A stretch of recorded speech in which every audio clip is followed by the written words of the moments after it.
Today is Tuesday, August 24th, 2021. This is DIRTRACKR Daily. I'm Justin Fiedler. Coming up, we're talking about signaling and big screens. I've got a preview for tonight's Short Track Super Series race and more. Before we dive in, if you like what I'm doing here, please subscribe to the show, leave a review, and hit those follow and notification buttons depending on where you consume this. That'll make sure you don't miss any future episodes.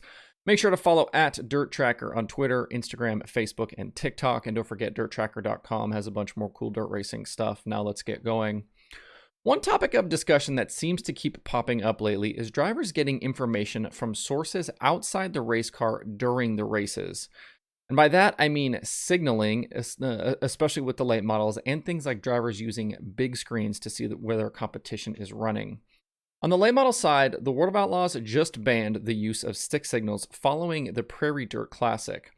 That next Tuesday night show at Georgetown Speedway, series director Casey Schumann announced at the drivers' meeting that teams were no longer allowed to use objects like signs or sticks to signal their drivers.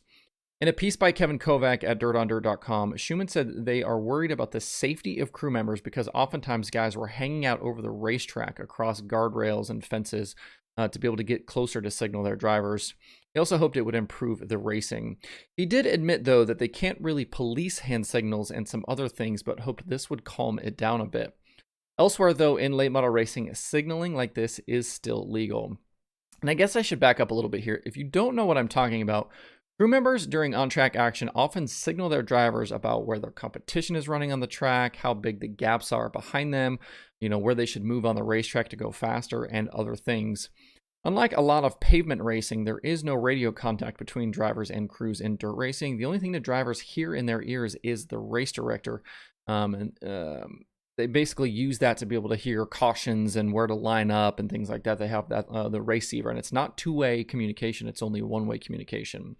There's no spotters. They can't talk to their crew chiefs, etc. But that hasn't stopped crew members from passing information to their drivers in other ways. In Kovac's piece, it sounded like drivers were kind of mixed in their opinions on the move, but were fine to go along with it. In this same vein, the idea of drivers watching the trackside big screens at a lot of big events keeps popping up as well. A video clip of Kyle Larson from this weekend's Winged Nation talking about this subject has kind of been making the rounds. I saw a bunch of it yesterday. This has been brought up before about the Chili Bowl, and Larson was asked about it specifically for the Knoxville Nationals. The idea being that while under green, drivers are able to peek at those jumbotrons and big screens to see where other guys are running on the track, often behind them. During the Chili Bowl Saturday night feature, for example, it can be a big advantage to know when to jump from the bottom to the top following all the track work that precedes the feature. Going to get that situation where everybody's around the bottom, and then kind of if you're one of the first guys to be able to make that move to the top, or one of those early guys, you can make up a lot of ground before some of the other guys make that move. So being able to see that on the screen is a big advantage. And in the Tulsa Expo Center, that big screen sits right in turn one, so drivers can get a look at it down the front stretch every single lap. Elsewhere, some tracks do have their own screens, but Dirtvision has been bringing screens to all the World of Outlaws events recently. Larson told Steve Post that they should do away with the screens at dirt tracks, and that was after he admitted that he uses it. And obviously, we've seen him take full advantage of being able to see those screens. Certainly an interesting dichotomy from Larson. As is always the case in motorsports, teams will do whatever they can to find little advantages. I don't personally have a problem with the signaling. I get Schumann's concerns about safety, but he's right that you can't really police all of the signaling, so why try, kind of honestly?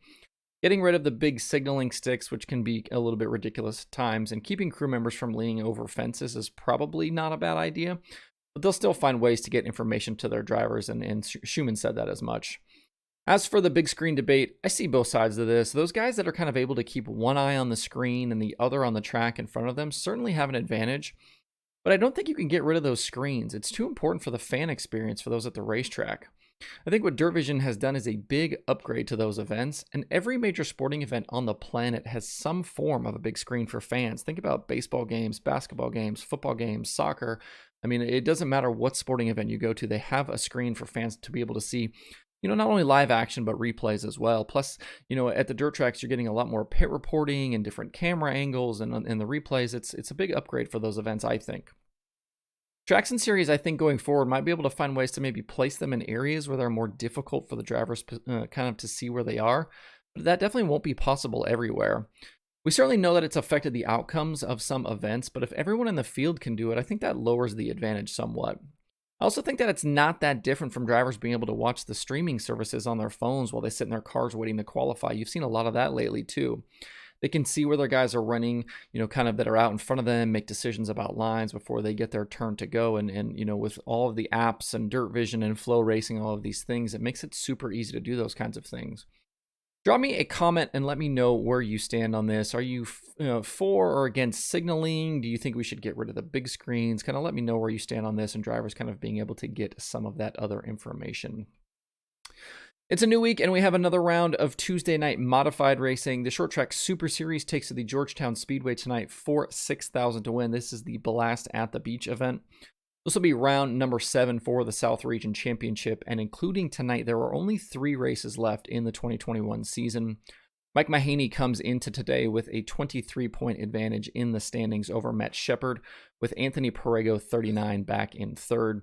Mahaney doesn't have a South Region win in 2021, but he has finished in the top 10 in all 6 races so far, and he has 4 top 5 finishes in that stretch as well. That's why he's currently in the points lead. We've also not had a repeat winner this season in the South Region, with Shepard, Andy Bicchetti, Matt Williamson, Stuart Friesen, Perego, and Ryan Watt all picking up victories so far. This will be the second appearance of the season for the series at Georgetown, and Shepard was the winner back in March. Billy Pouch Jr. and Friesen also have recent wins at the Delaware racetrack. Also on the card tonight are 602 Sportsmen, Delmarva Chargers, and Delaware Supertrucks. Grandstands open at 5 p.m. Eastern tonight with hot laps set for 6:20. There are 4 shows on the streaming schedule for today. Dirt Vision has Outlaw Karts from Millbridge. Flow Racing has the Short Track Super Series race from Georgetown and Flow Racing 24/7. And the Cushion has 305 sprint cars from Fremont. To see the full daily streaming schedule with links to watch, visit DIRTRACKR.com/watch tonight. That's it for the show today. Hope everybody has a good Tuesday. If you have thoughts about the topics on today's show, please leave them in the comments below or tweet at me. I do see all of those comments, your tweets, all of the emails, things like that. So don't think that I don't see them. Thanks everybody for tuning in. We'll see you tomorrow for more Dirt Tracker Daily.